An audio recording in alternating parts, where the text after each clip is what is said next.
ಮೊನ್ನೆ ತನಕ ಈ ಒಡವೆಗಳೆಲ್ಲ ನಂದೇ ಅನ್ಕೊಂಡಿದ್ದೆ ಪಾರ್ವತಿ. ನೆನ್ನೆ ನಂದೇ ಆಗೋಯ್ತು ಅನ್ನಿಸ್ತು. ಆದ್ರೆ ಇವತ್ತು ನಂದಲ್ಲ ಅಂತ ಗೊತ್ತಾಯ್ತು. ಅಕ್ಕಿ ಕಾಳ್ ಮೇಲೆ ತಿನ್ನೋರ್ ಹೆಸರು ಬರ್ದಿರೋ ಹಾಗೆ ಚಿನ್ನದ ಮೇಲೆ ಹಾಕೊಳ್ಳೋರ್ ಹೆಸರು ಬರ್ದಿರುತ್ತೇನೋ ಅತ್ಗೆ.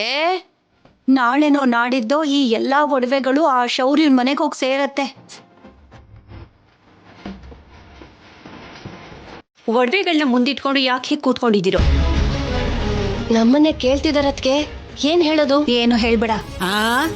ನಾಳೆ ನನ್ ಮೊಮ್ಮಗಳು ಮದುಮಗಳಾಗ್ತಿದ್ದಾಳಲ್ಲ, ಎಲ್ಲ ಸರಿಯಾಗಿದ್ಯೋ ಇಲ್ವೋ ಅಂತ ನೋಡ್ಕೋತಾ ಇದೀವಿ. ಅಷ್ಟಕ್ಕೂ ನಿನ್ಗ್ಯಾಕೆ ಇದೆಲ್ಲ? ಅತ್ತೆ, ನನಗೆ ಯಾಕೆ ಹೊಡಿತಿದ್ದೀರಾ? ನಾನ್ ಹೊಡೆದಿದ್ದು ನಿಂಗಲ್ವೇ? ಕೆಲ್ಸ ನೋಡು. ನಡೀದೇ ಇರೋ ಮದ್ವೆಗೆ ಒಡವೆಗಳೆಲ್ಲ ಯಾತಕ್ಕೋ? ಮದ್ವೆ ಮಂಟಪ ಹಾಕ್ಸಿ 4 ಜನರನ್ನ ಕರ್ಸೋದ್ ಯಾತಕ್ಕೋ? ನಡೆಯಲ್ಲ ಅಂತ ನೀನ್ ಜಾತಕ ಹೇಳ್ಬಿಟ್ರೆ ನಡೆಯತ್ತಾ ಏನು? ನನ್ ಮಗ ಹೇಳಿದಾನೆ ಅಂದ್ರೆ ಈ ಮದ್ವೆ ನಡೆದೇ ನಡೆಯುತ್ತೆ. ಮಗ ಒಬ್ನೇ ಹೇಳಿದ್ರೆ ಸಾಕಾಗೋಲ್ಲ. ಮಗನ್ ಜೊತೆ ಸೊಸೆನು ಸೇರಿ ಕನ್ಯಾದಾನ ಮಾಡಿದ್ರೇನೆ ಮದ್ವೆ ಅನ್ನಿಸ್ಕೊಳ್ಳೋದು.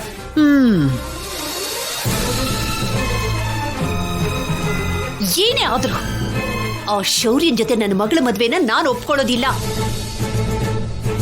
ಅಷ್ಟೇ ಅಲ್ಲ, ಕನ್ಯಾದಾನಕ್ಕೆ ಯಾರೇ ಬಂದು ನನ್ನನ್ನು ಕರೆದ್ರು ನಾನು ಬರೋದಿಲ್ಲ.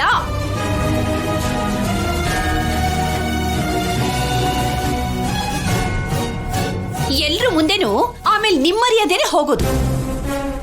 ಮದ್ವೆ ನಿಂತೋಯ್ತಲ್ಲ ಅಂತ ನೋವು ಪಟ್ಕೊಂಡ್ರೆ ಆ ನೋವು ಆಗೋದು ನನಗಲ್ಲ ನಿಮಗೆ. ಅದನ್ನ ನೆನ್ಪಿಟ್ಕೊಡಿ. ಏನನ್ನ?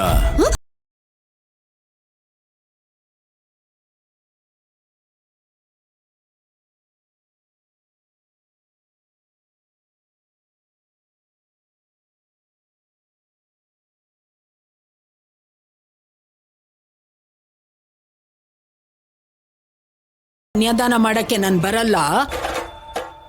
ಮರ್ಯಾದೆ ಹೋಗೋಂತ ಕೆಲ್ಸ ಎಲ್ಲ ಮಾಡ್ಬೇಡಿ, ಈ ಮದ್ವೆನ ನಿಲ್ಲಿಸ್ಬಿಡಿ ಅಂತ ಬಾಯಿಗೆ ಬಂದಂಗೆ ಹೇಳ್ತಿದ್ದಾಳೆ.